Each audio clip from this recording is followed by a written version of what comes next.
तुम मत चाह कर लेना। कभी सुख की चाह हो तो महान दुख देना, अगर स्वर्ग की चाह हो तो घोर नरक भेज देना। प्रभु मेरे हृदय की चाह कभी पूर्ण मत करना। कोई भी रिद्धि सिद्धि प्रभाव सम्मान स्वीकार मत कर लेना। और भगवान का इशारा है तो उनके इशारे पे रहना तुम। बस मुझे कामनाओं की पूर्ति नहीं, मुझे आप चाहिए, और आप मिल गए तो कौन सी कामना बकाया रह गई। बहुत सावधान। एकमात्र भगवान का भजन है तो सब ब्रजभाषा में चकाचक है। लक्ष्मी चाहने वाले को लक्ष्मी नहीं मिलती। इस विष को देखकर घबराना नहीं, हृदय जलना, विकार बढ़ना, कोई साथ ना देना, कदम कदम पे विपत्तियां दुख संकट आना, ऐसा हो सकता है। आपको बिल्कुल फिसलना नहीं, रुकना नहीं, लक्ष्य दृढ़ रखना, सब ठीक हो जाएगा। ये मार्ग की स्थितियां हैं। अब अमृत आने के पहले कई प्रलोभन आते हैं। समुद्र मंथन लीला से प्रभु ने मानो साधक की प्रारंभ अवस्था से लेकर सिद्धावस्था तक की बात वर्णन की। अब समस्त देवता और असुरों को बड़ी प्रसन्नता हुई जब भगवान शंकर ने विषपान कर लिया। समुद्र मंथन फिर प्रारंभ हुआ तो कामधेनु प्रकट हुई, जो समस्त कामनाओं को पूर्ण करने वाली है। कामधेनु गाय, दिव्य अग्निहोत्र की सामग्री उत्पन्न करने वाली, जो भी कामना करो तत्काल पूर्ण कर दे, वो ब्रह्मलोक में स्थापित हुई कामधेनु गाय। विचार कीजिए, अब आपके अंदर जो साधना में चले हो तो जो छुपी हुई कामनाएं हैं वो पूर्ण होती नजर आएंगी। आपने सोचा काम हो गया, आपको आनंद आने लगा, ओह मैं जो सोचता हूं वही हो गया। खतरा, खतरा स्वीकार मत करना, इस वृत्ति को स्वीकार मत करना। संतों ने प्रभु से प्रार्थना की, नाथ यदि मेरे अंदर कोई चाह हो तो कभी पूर्ण मत करना, उसे नष्ट कर देना। चाह नहीं, क्योंकि चाह होगी जगत की। बहुत धोखा है यदि आप इस जगत की किसी उन्नति को अपनी उन्नति मान लिए। यह अध्यात्म मार्ग है। आप एक मकान चाहते हैं, बड़े बड़े महल, ऐसे परकोटे, ऐसी ऐसी शक्तियों से सुरक्षित। देखो ना, भौमासुर का चरित्र पढ़ के देखो, 7 प्रकार की खाइयां, जहरीली गैस, बिजली, क्या क्या सुरक्षा काल भगवान ने मिट्टी में मिला दिया। न वो परकोटे बचे, न वो महल बचे, न वो महलों में रहने वाले बचे, केवल उनका इतिहास में नाम लिखा हुआ। जगत की उन्नति की बात जब हमें सत्य लगने लगती है तो हमारा पूरा जीवन पार्थिव भोगों में चला जाता है।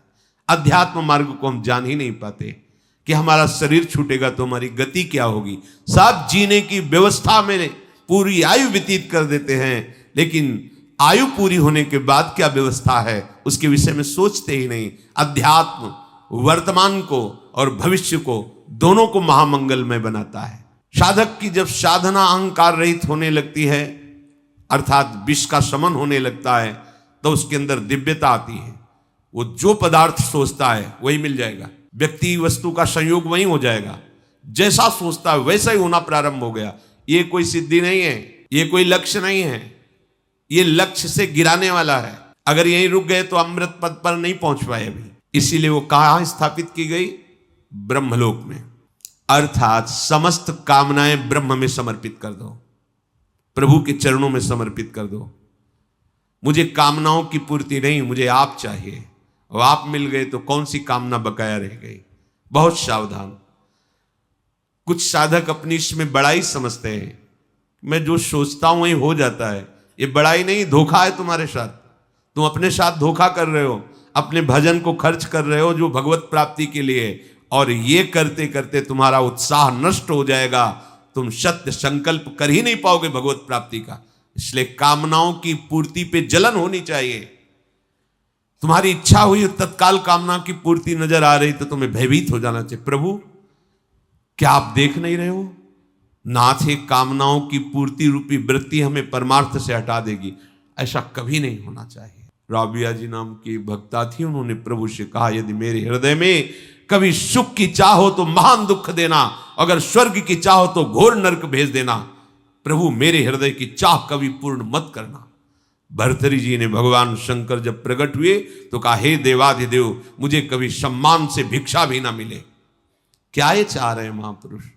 अब माया का ये नाटक अब हमें नहीं चाहिए। ये प्रणाम नमस्कार प्रतिष्ठा महल घाती घोड़े वस्तु पदार्थ सब केवल पर्दे के हैं, पर्दे के मान लीजिए। जैसे आप फिल्म देखते हैं, पर्दे के हैं, सही नहीं है, यहाँ कुछ सही नहीं है, सब धोखा है। सही है तो एकमात्र सच्चिदानंद भगवान मान लीजिए, नहीं अंतिम में हाथ कुछ नहीं आने वाला, कुछ भी करके देख लो, काल के एक झटके में सब मिट्टी में मिल जाता है। जिसे हम देख रहे हैं कि हाँ हमारी बहुत उन्नति है, बहुत सुख है, बहुत साम्राज्य है, वो एक क्षण का अच्छा स्वप्न है, जगोगे कुछ नहीं है। जब कामधेनु प्रकट हुई तो उसे ब्रह्मलोक में स्थापित किया गया। उसके बाद उच्चैश्रवा घोड़ा प्रकट हुआ, जो असुरों ने लेना स्वीकार किया तो असुराधिपति को उच्चैश्रवा मिला। कोई पद नहीं स्वीकार करना, ये तो प्रारंभ में ही गुरुजनों की कृपा थी। सदगुरुदेव भगवान ने कहा था, जीवन में कभी कोई पद स्वीकार नहीं करना, कोई भी पद, तभी तुम परम पद की चाह से पुष्ट रहोगे। जब बच्चे ही थे तभी उन्होंने कहा, देखो भाई, जिस मार्ग में तुम चले हो इसमें कोई पद स्वीकार मत करना, तुम्हें स्वीकार नहीं करना, पद मिलेगा नहीं ऐसा नहीं कहा, तुम्हें कोई पद स्वीकार नहीं करना, कोई पद नहीं, तभी तुम परम पद के अधिकारी बनोगे। कोई भी पद स्वीकार कर लिया स्वयं से तो परम पद के अधिकारी नहीं रहोगे। देखो, चक्रवर्ती सम्राट पद पर अभिषिक्त हैं अम्बरीश जी, पर अपने ठाकुर जी के महल में पोछा स्वयं लगाते हैं, मार्जन स्वयं करते हैं, पात्रों का मार्जन स्वयं करते हैं, ठाकुर सेवा स्वयं करते हैं। अर्थात हृदय में सम्राट पद की स्वीकृति नहीं है, प्रभु के दासत्व पद की स्वीकृति। सावई मना कृष्ण पदारविंदयो, ये कोई भी पद अमुक अमुक अमुक, ये पद स्वीकार बाहर से प्रभु देते हैं, बड़े बड़े महापुरुष पदों में विराजमान, स्वीकृति नहीं हृदय में। हृदय में ब्रह्म स्थिति, भगवत दासत्व, यही भाव, बाहर की किसी पद प्रतिष्ठा की स्वीकृति नहीं। पूज्य मामा जी महाराज बक्सर वाले, उस समय संन्यास वेश में हम काशी में ही घाटों में रहते थे, तो युगल किशोर के गुरुदेव हैं, तो उन्होंने कहा आज बहुत बड़ी सभा है और वहाँ हमारे पूज्य मामा जी का अग्र पूजा सर्वश्रेष्ठ सम्मान दिया जाएगा। काशी विद्वानों की नगरी, संतों की नगरी है, बहुत से संत महात्मा सन्यासी जन विद्वान जन आए, बहुत बहुत थे, भीड़ लगी थी।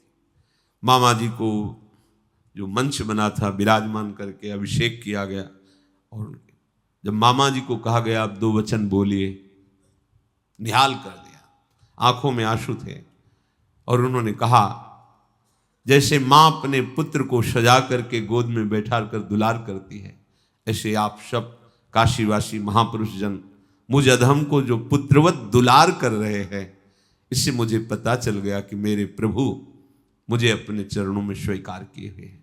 क्योंकि आप सब गुरुजन हैं, आप सब हमारे वात्सल्य समुद्र प्रभु के स्वरूप हैं, और मुझ अधम को स्वीकृति कहाँ है? कोई भी एक शब्द कहीं उस सम्मान की स्वीकृति का नहीं था। और जब उतरे तो साष्टांग दंडवत पूरी सभा को किया। आश्चर्य, ऐसे महामहिम स्वरूप में स्थित होती हुई कोई स्वीकृति नहीं उस सम्मान की। हमारे प्रभु श्री कृष्णचंद्र जी राजसूय यज्ञ में अग्र पूजा हुई, और जब प्रभु सेवा का विभाजन किए तो सबको सब सेवा देने के बाद आपने सेवा ली आए हुए समस्त राजाओं के चरण धोने की, जिनके चरणों का ध्यान स्वयं भगवान शंकर ब्रह्मादि करते हैं। ध्येयम सदा परिभवग्नम अभीष्ट दोहम तीर्थास्पदम शिव विरंचि नुतम शरण्यम, वो भगवान सबके चरण धो रहे हैं। कहां स्वीकृति हुई अग्र पूजा की? भगवान ने अपने को अग्र पूजा का अधिकारी सबने माना, सबने किया, पर भगवान ने स्वीकृति कहां दी कि हम तो सबके चरण सेवक हैं। कौन है ये? भगवान है। क्या दिखा रहे? भगवान का दास कैसा होगा? फिर जब स्वामी का स्वभाव ऐसा है तो दास का स्वभाव कैसे होगा? ऐसा कैसे हो सकता है कि वो किसी अहम जनित पद को स्वीकार करे? फिर चंद्रमा के समान श्वेत वर्ण का जो उच्च श्रवा मिला वह असुराधिपति ने स्वीकार किया, क्योंकि भगवान ने सिखा दिया था देवताओं को कि जब तक हमारा इशारा ना हो तब तक किसी भी वस्तु के लेने के लिए आग्रह मत कर देना। यहां भी ध्यान दीजिए, कोई भी रिद्धि सिद्धि प्रभाव सम्मान स्वीकार मत कर लेना। और भगवान का इशारा है तो उनके इशारे पे रहना तुम। बस महलों में रखे चाहे झोपड़ी में बास दें, कोई तुम्हारा बाल बांका नहीं कर सकता। तुम मत चाह कर लेना, भगवान का इशारा है, जय जय हो रही। भगवान का इशारा है, फुटपाथ में बैठे भिक्षा मांगकर उदर पोषण करके नाम जप कर रहा है। वो दोनों स्थिति में समान है, क्योंकि वो प्रभु में है, ना कि बाहरी परिस्थिति स्थिति में है। फिर समुद्र मंथन प्रारंभ हुआ। इरावत नाम का महामहिम श्रेष्ठ गजराज प्रकट हुआ। बड़े ही सुंदर उज्जवल 4 दांत बाहर निकले हुए, मानो जैसे कैलाश पर्वत ही प्रकट हो गया। कैलाश पर्वत बहुत श्वेत वर्ण, एकदम श्वेत वर्ण का विशाल काय गजराज एरावत हाथी, उसको देवराज को प्रदान किया गया, क्योंकि उच्च श्रवा असुराधिपति को तो देवाधिपति देवराज इंद्र को एरावत। फिर कौस्तुभ मणि निकली। कौस्तुभ मणि को देखते ही सबने स्वीकार किया कि ये अजित भगवान के हृदय पर विराजमान हो। कौस्तुभ मणि श्री भगवान ने धारण कर ली अपने हृदय में। इसके बाद कल्प वृक्ष प्रकट हुआ। कल्प वृक्ष जैसी इच्छा करोगे वैसी ही रचना तुमको प्राप्त हो जाएगी, जो चाहोगे, पर भगवान की प्राप्ति नहीं करा सकता। इसीलिए कहा है वृंदावन की लता सम कोटि कल्प तरुणाई। देखो ये जो कुछ भी है प्रभु के बिना सब शून्य है, इतनी बात मान लो। जो भी है, चाहे यहां से लेकर ब्रह्मलोक तक, जो भी, अगर तुम्हारे जीवन में प्रभु नहीं तो सब जीरो है। कहीं भी जाओ भटकना ही भटकना है। खूब शास्त्रों का स्वाध्याय करके बचपन से देखा है। एकमात्र भगवान का भजन है तो सब ब्रज भाषा में चकाचक है। अगर भजन नहीं है तो कोई भी पदवी, कोई भी सिद्धि, कोई भी वस्तु पदार्थ सब माया का खेल है। पक्का समझ लो, विश्राम नहीं है। ये सब स्वर्ग में विराजमान कल्प वृक्ष भी, इसलिए कह रहे हैं कि देखो कल्प वृक्ष भी स्वर्ग में विराजमान है। ऐसी दिव्यता है, पर हृदय शीतल नहीं है। हृदय शीतल नहीं है। हृदय शीतल होता है स्वामिनी जी के चरणारविंद का जब यहां प्रादुर्भाव होता है, लाल जी के चरणों का जब यहां प्रादुर्भाव होता है, तब जन्म जन्म की जो जलन है, ताप है, उसका शमन हो जाता है। एक किसी वस्तुओं से शमन होने वाला नहीं। इसके बाद अप्सराएं प्रकट हुई। प्रधान अप्सरा रंभा, उद्देवताओं की सभा में। इसके बाद मूर्तिमान महातेजस स्वरूप समुद्र मंथन से लक्ष्मी देवी का प्रादुर्भाव हुआ। बिजली की सी कांति जगमगा रही थी अंगों में। सौंदर्य, औदार्य, यौवन, रूप, रंग, कोई भी ऐसा नहीं था जो देख करके स्तब्ध ना रह गया हो। अब मंत्रमुग्ध, मानो सबको स्तब्ध कर दिया लक्ष्मी। देवता दैत्य सब देखते ही रह गए। इतना सुंदर रूप भगवती श्री लक्ष्मी जी का। सबको चाह हुई कि लक्ष्मी जी हमें प्राप्त हो जाए, सबको। देवराज इंद्र ने तत्काल सुंदर बैठने का आसन बिछाया। मूर्तिमान नदियों ने अभिषेक किया। गंधर्वों ने मंगल गान प्रारंभ किया। अप्सराएं नृत्य करने लगी। मृदंग, डमरू, ढोल, नगारे, नरसिंगे, शंख, वेणु, वीणा, ये वाद्य बजने लगे। भगवती लक्ष्मी जी मंद मुस्कुराती हुई हाथ में कमल लिए हुए जो समुद्र मंथन से प्रकट हुई थी, देवराज इंद्र के द्वारा दी हुई सिंहासन पर विराजमान हुई। ब्राह्मण वेद मंत्रों का पाठ करते हुए दिग्गजों ने कलशों से जल से अभिषेक किया। समुद्र ने प्रकट होकर हाथ जोड़ करके रेशमी वस्त्र प्रदान किया। वरुण देव ने नमस्कार करते हुए वैजंती माला प्रदान की। विश्वकर्मा ने भांति भांति के गहने, सरस्वती जी ने प्रकट होकर मोतियों का हार, ब्रह्मा जी ने कमल और 2 दिव्य कुंडल समर्पित किए। जब ब्राह्मणों ने स्वस्त्यन पाठ कर लिया तो अपने कमल को घुमाते हुए वरण करने के लिए लक्ष्मी जी निकली। कौन मुझे वरण करेगा? जिसकी तरफ देखती लक्ष्मी जी तो सबके हृदय में था कि लक्ष्मी जी मुझे ही वरण करें। लक्ष्मी जी ने विचार किया जो निर्दोष है उसे ही मैं वरण करूंगी। जिसको मैं वरण करना चाहती हूं वो नित्य हो, अविनाशी हो, वो मुझे चाहता ना हो। ध्यान से सुनिए, लक्ष्मी चाहने वाले को लक्ष्मी नहीं मिलती, तभी सब परेशान है, क्योंकि लक्ष्मी की चाह है। और जो अचाह हो गया तो लक्ष्मी जी उसको पुत्र की तरह दुलार करती है। पर यहां लक्ष्मी पति बनने के लिए सब परेशान है। नहीं, मायापति, अबे लक्ष्मीपति, करोड़पति, अरबपति, खरबपति, इससे चैन नहीं है। लक्ष्मीपति बनने, लक्ष्मीपति के दास बन जाओ और चाह खत्म करो तो मां है, जगदम्बा है, वही भरण पोषण करती सबका। गंधर्व, यक्ष, असुर, सिद्ध, चारण, देवता, पूरे त्रिभुवन में हाहाकार मच गया लक्ष्मी जी वरण करने के लिए। तो बड़े बड़े महात्मा जन भी दर्शन करने हेतु पधारे। लक्ष्मी जी ने दृष्टि डाली तपस्वियों पर। हाँ, तपस्वी हैं पर इनको अपने तप का बल है और ये क्रोध पर विजय प्राप्त नहीं। तपस्वी एक क्षण में ही हाथ में जल हो जाता है। अच्छा, तो देखो ना, और चरणामृत पी रहे हैं अम्बरीश जी, तुमने निमंत्रण दे करके भोजन पा लिया, परायण कर लिया, तुम्हें डर नहीं लगा?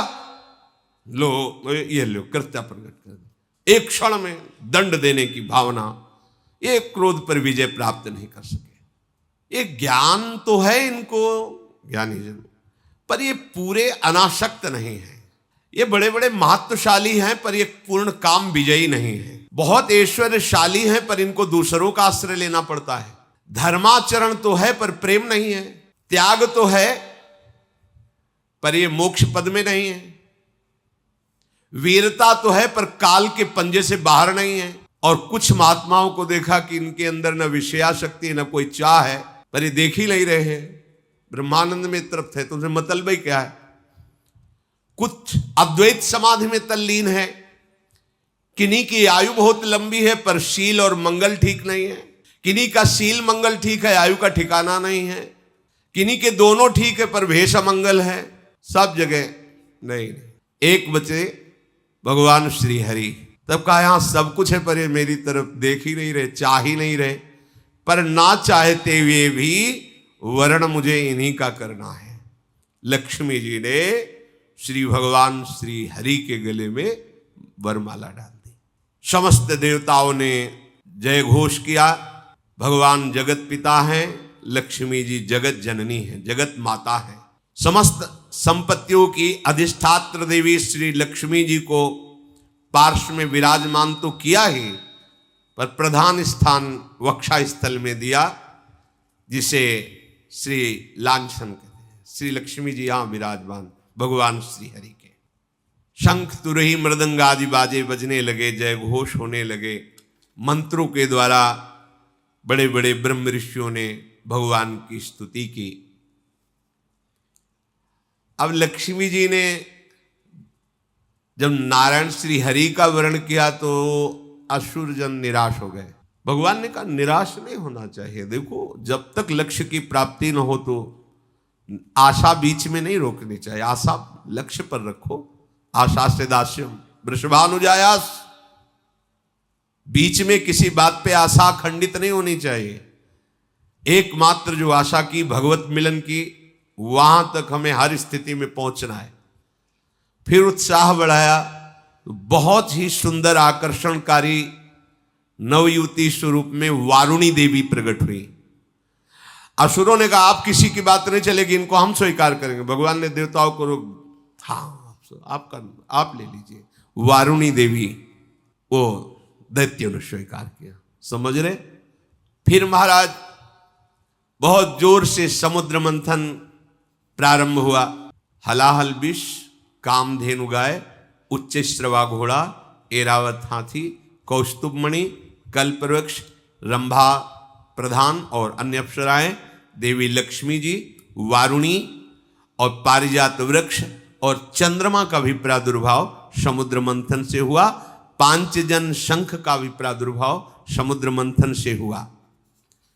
अब बहुत ही तेजस्वी, लंबी लंबी अजान बाहु भुजाएं, कमल नयन, शरीर रंग श्यामला, गले में नवीन पुष्पों की माला, अंग अंग में सब प्रकार के आभूषण, पीतांबर, विशाल वक्षाय स्थल, तरुण अवस्था, सिंह के समान पराक्रम, सौंदर्य, घुंघराले केश, बड़ी ही अनोखी छवि, और दोनों हाथों में अमृत का भरा हुआ कलश लिए हुए भगवान धन्वंतरी जी का प्रादुर्भाव हुआ। धन्वंतरी जी 13वां और आखिरी जो वो अमृत कलश, ये 14 रत्न समुद्र मंथन से प्रकट हुए। भगवान धन्वंतरी के हाथ में अमृत का कलश है। जे ही कलश पर दृष्टि पड़ी, बस दैत्यों ने एक दूसरे की तरफ देखा और कहा आप किसी की अनुमति की जरूरत नहीं है।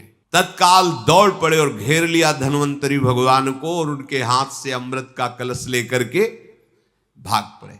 अब देवता सब उदास हो गए कि जिसके लिए तो समुद्र मंथन हुआ वो तो ले गए। भगवान से हाथ जोड़कर कहा इतनी मेहनत हुई, इतना सब आपकी सलाह से, आपकी कृपा से, आपकी सामर्थ्य से हुआ, पर प्रभु फल की प्राप्ति के समय तो ऐसे ही होता है। जब अमृत का समय आता है, अमृत पद में पहुंचने का, तब घसीट लेता है। ये आसुर स्वभाव तब तक घसीट सकता है जब तक पी न ले। उस समय भी भगवान ही वही पद प्रदान करते हैं। भगवान ने कहा तुम हमारी शरण में हो, इसलिए तुम खेद मत करो, ये एक बूंद भी नहीं पी पाएंगे। इनमें एक बूंद भी पीने की सामर्थ्य नहीं रहेगी जब तक हम नहीं कहेंगे। तो हुआ क्या, आपस में कि देखो पहले हम अमृत पे, वो कह रहे देखो हमारी बात मानो, पहले हम आपस ही में झगड़ रहे हो, अमृत कलश हाथ में लिए। भगवान बड़े लीला बिहारी, तू मैं, मतलब समझो अगर आसुरी स्वभाव के हाथ में अमृत भी लग जाए तो पान करने में नहीं लगते, वो झगड़ने में लगते हैं। अरे पहले पियो फिर लड़ाई झगड़ा, पहले उसको पियो जो मिला है। पर आसुरी स्वभाव उसका पान, जो तुम्हें मार्ग मिला, जो तुम्हें रस मिला उसका पान करो। मेरा उपासना बड़ा, आपकी उपासना छोटी, ये वो सब, ये पहले पान करो, रसमत्त हो जाओगे, फिर कोई बात नहीं, फिर तो कोई प्रश्न ही नहीं खड़ा होता। पर यहां क्या होता है, रसमत्त होने की जगह हम अपने को बड़ा छोटा, उपासना ये वो, ना का हो सो बोली वो, ना कोई व्यवहार, अपनी कुंवर किशोरी को जियत निहार निहार, ये अमृत पान। चतुर शिरोमणि भगवान ने अत्यंत सुंदर रूप धारण किया, मोहिनी रूप। काहे के लिए? अमृत छीनने के लिए। समझ पा रहे हो?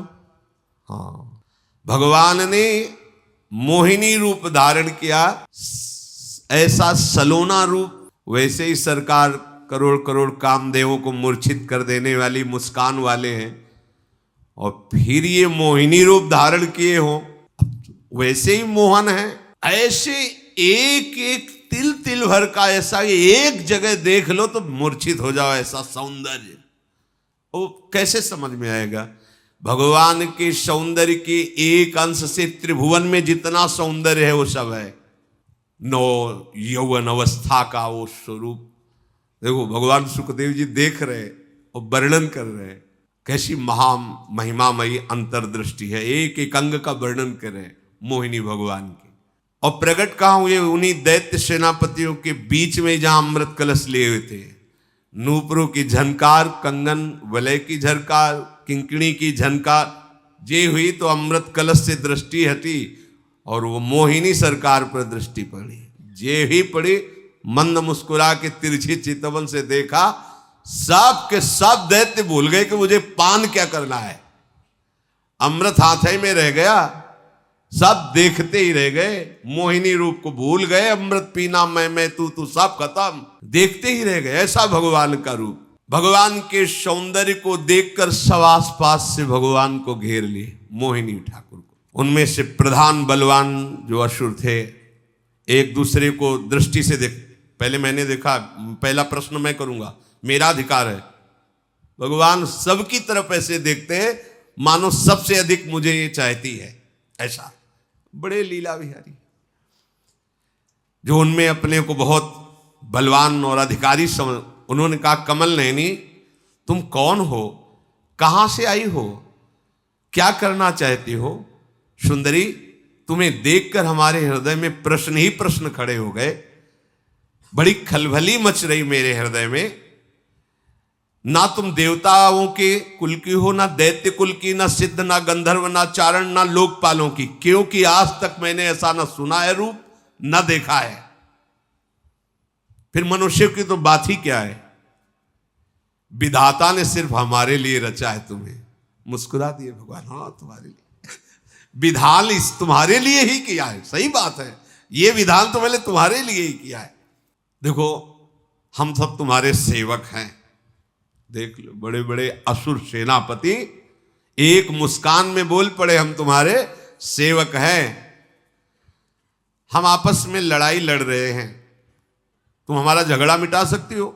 वैसे तो हम सगे भाई हैं, देवता और दैत्य, एक ही हमारे पिता हैं कश्यप जी। पर अब देवता दैत्य के, हम आपस में दैत्य ही दैत्य लड़ रहे हैं। देखो, ये सुंदरी हमारे पक्ष में है, ऐसा करें कि ये अमृत कलश इसको दे दे और ये पिलाए तो। भगवान ने सबकी तरफ देख के जे मुस्कुराया, हाँ हाँ हम राजी।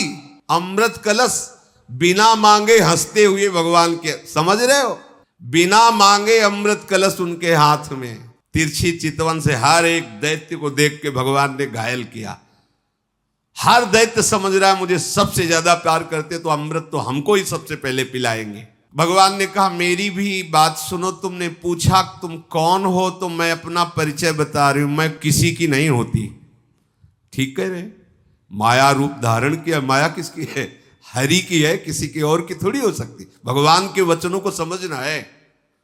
मैं किसी की नहीं हूं। समोहम सर्वभूतेषु न मे द्वेष्टि न च प्रियः, ना मेरा कोई द्वेष का पात्र है, ना मेरा कोई प्रिय है। मैं सब में समान विराजमान हूं, अर्थात मैं किसी की नहीं हूं।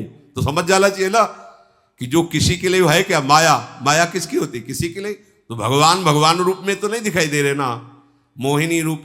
तो क्या है ये? भगवान ने माया से ही तो ये रूप धारण किया। और तुमने अमृत के न्याय का भार मेरे ऊपर डाल दिया। क्या तुम हम पर अब भी विश्वास करते हो? और मुस्कुरा दिया। ये मुस्कुराहट ही भगवान की माया है, शास्त्रों में वर्णन किया गया है। क्या तुम ऐसा समझते हो कि हमारा मित्रता का भाव स्थायी है? ना समझना। मेरा ये शब्द तो कुछ और है। मेरा ये मित्रता का भाव स्थायी नहीं है। इसलिए मैं पहले तुमसे बता रही हूं कि मैं स्वेच्छाचारिणी हूं, मैं अपनी इच्छा के अनुसार चलती हूं। और उनका कुछ नहीं, तुम बिल्कुल नाराज मत हो, तुम जैसी हो हम मान गए, बस अब तो तुम हमारी हो और हम लोगों को हम। भगवान ने इसलिए पहले कह दिया कि हम कोई छल कपट नहीं कर रहे, हम तुम्हें पहले बता रहे हैं, हम अपनी इच्छा के अनुसार चले, मैं किसी की नहीं हूं। ऐसा मत मान लेना कि तुमने वादा किया था कि मैं तुम्हारी हूं, पहले कह रही हूं, हम पर विश्वास मत करो। कितनी करुणा करके बता रहे हैं, हम पे इस रूप पे विश्वास मत करो हमारे। और मुस्कुराकर हंस दिया। हंसना हुआ कि दैत्यों का हृदय तो चलनी हो गया।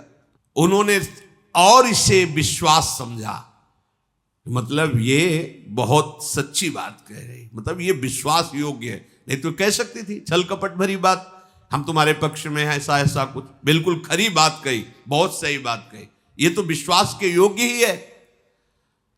उन लोगों ने अमृत का कलश भगवान के हाथ में दे दिया कि हमें भरोसा है। इस मोहिनी रूप पे।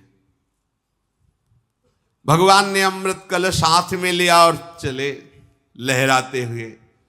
कृष्णकटी, बड़ी शोभा वर्णन की भगवान परमहंस श्री सुखदेव जी ने। मुस्कुराते हुए मोहिनी भगवान ने कहा, देखो मैं उचित करूं या अनुचित टोक नहीं सकते हो। अमृत कलश हाथ में है, तुम टोक नहीं सकते हो। तिरछी चितवन से, लजीली चितवन से देखा, हाँ स्वीकार है, बिल्कुल नहीं बोलेंगे। बड़े बड़े दैत्यों को मोहिनी ठाकुर ने अपनी मोहिनी चितवन और मोहिनी रूप और मोहिनी वाणी से आसक्त कर लिया। सब ने एक स्वर में स्वीकार कर दिया कि आप जो चाहो जैसे, हम बिल्कुल नहीं बोलेंगे। भगवान ने कहा, सब पहले समुद्र में स्नान करके आओ। समुद्र मंथन से श्रम जो हुआ है, क्योंकि देवताओं को बुलाना था, सब देवताओं को बुलाया, चलो आओ। बड़ी सुंदर साड़ी, नितंबों का भार, आंखें मद से विह्वल, मतवाली चाल, गज शावक के समान जंघाए, स्वर्ण से नूपुर झनकारती हुई मोहिनी ठाकुर पर देवता के समान जान पड़ते थे। मंदभरी मुस्कान से पहले दैत्यों के सामने गई और कहा, देखो उचित है, तुम ही स्वीकार करते हो कि देवता और दैत्य दोनों एक ही भाई हैं, पिता के पुत्र हैं, तो दोनों भाई हुए, झगड़ा नहीं करना। हमारे ऊपर छोड़ा है ना, अब हम पहले उस लाइन से, तुम इधर मुख करो, तुम इधर मुख करो, एक ही साथ बैठा ला।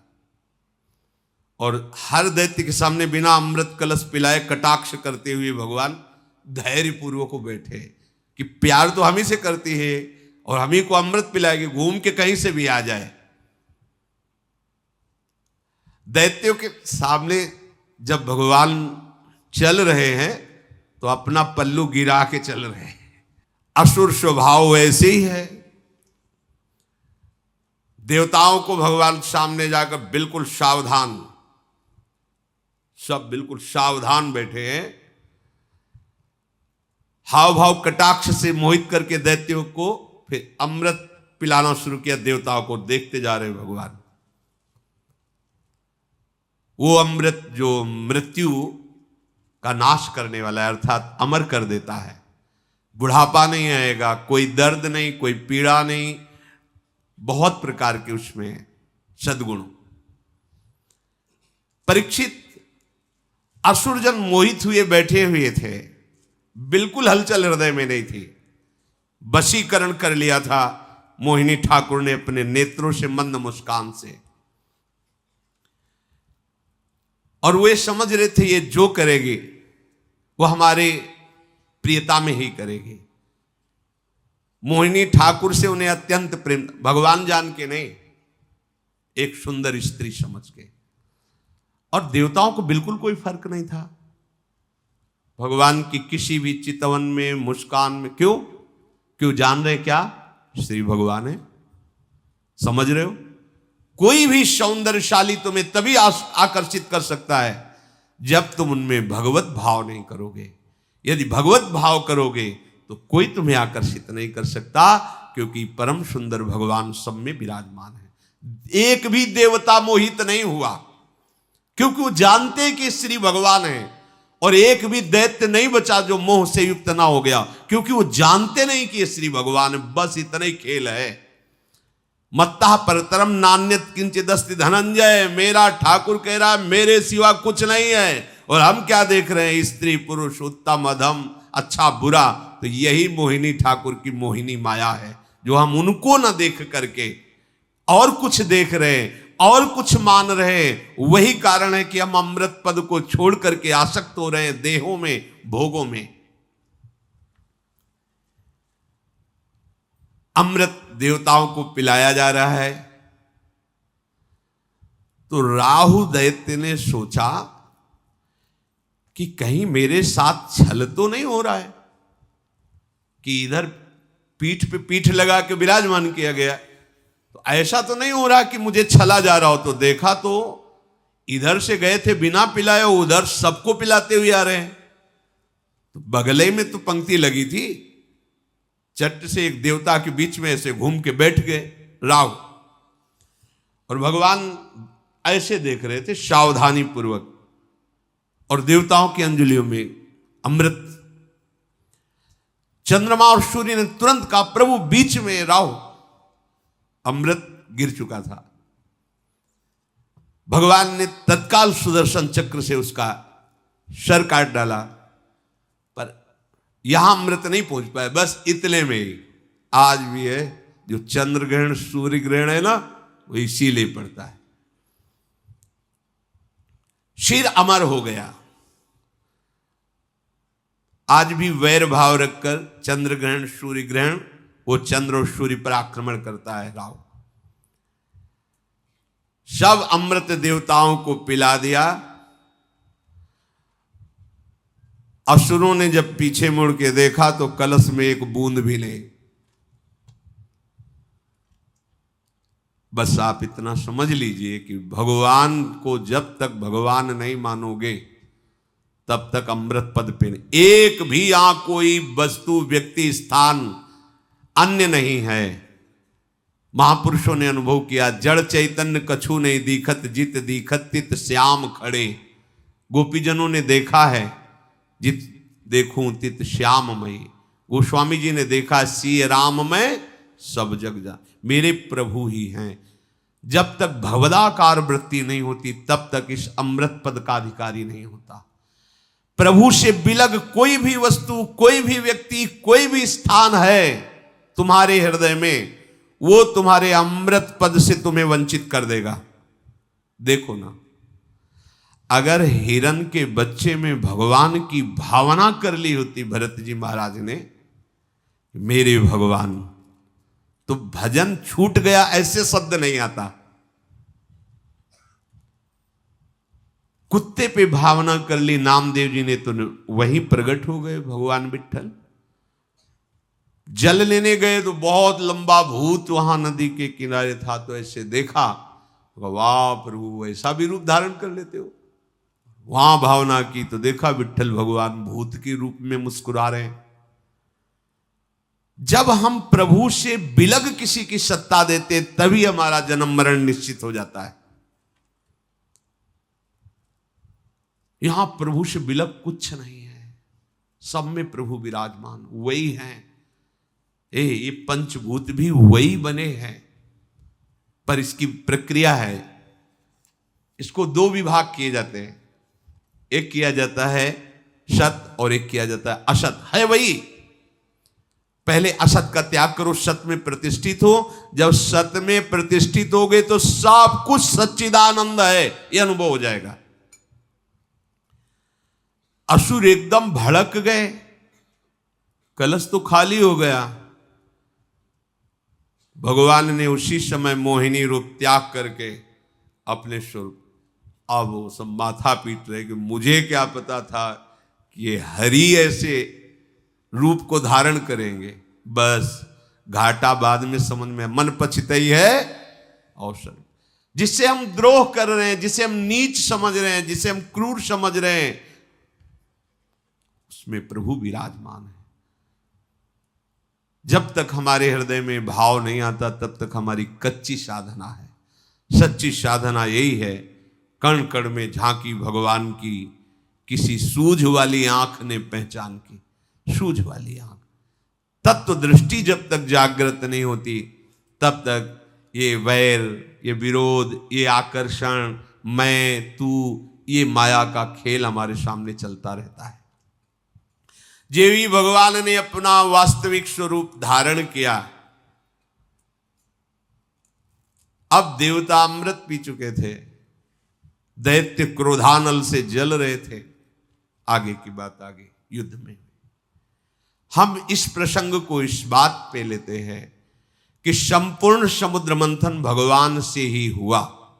समुद्र मंथन का सार अमृत भगवान की कृपा से मिला। ने समुद्र मंथन करने पर भी इनको अमृत नहीं मिलता, दैत्य लोग छीन ले गए थे। ऐसे ही हमारी साधना, साधना की सिद्धावस्था स्वयं श्री भगवान करते। हमारा केवल एक काम है, भगवान का निरंतर चिंतन करते हुए भगवान के आश्रित होना। किसी भी वस्तु के प्रलोभन में या किसी पद के प्रलोभन में या किसी अन्य लाभ की आकांक्षा में अपने उपासकों को, अपने मतलब प्रियालाल के चरणारविंद की प्राप्ति करने की भावना दृढ़ करने वाले उपासक को कभी नहीं, कभी आकर्षित नहीं होना चाहिए, कभी रुकना नहीं चाहिए। मिलना कोई बड़ी बात नहीं है, मार्ग है, मार्ग में सुखद स्थितियां भी आती, दुखद स्थितियां भी आती, पर प्रलोभन नहीं करना। अगर सुखद परिस्थितियों में तुम प्रलोभन नहीं किए तो दुखद परिस्थिति तुम्हें रोक नहीं पाएगी, और अगर सुखद परिस्थिति का भोग कर लिया तो दुखद परिस्थिति तुम्हें जबरदस्ती भोगनी पड़ेगी, और जब भोगोगे तो रुक जाएगा मार्ग। और ये बड़े ऊंचाई से भी होता है, बड़ी बड़ी ऊंचाई में आकर्षण होता है। ऐसा कोई मात तो नहीं रखना चाहिए प्रभु के सिवा की किसी लोकांतर में, किसी अन्य देवता में। वो सब दिव्यता मायाकृत ही है।